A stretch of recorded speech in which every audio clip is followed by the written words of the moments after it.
কী ঝগড়া রে? কিসের ঝগড়া? কিসের ঝগড়া তোর? এত ঝগড়া করিস কেন? কেন ঝগড়া করিস? হুম ছাড়লাম তো, আমি ছাড়লাম। তুমি সব মুরগি তাড়াই দাও।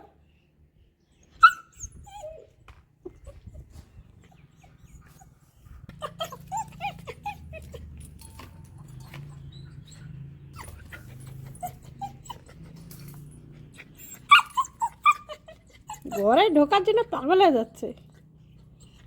তোমার জন্য ঘর বানানো হয়েছে না? যাও যাও, তোমার ঠান্ডা ঘর, যাও। সুন্দর ঠান্ডা তোমার ঘর।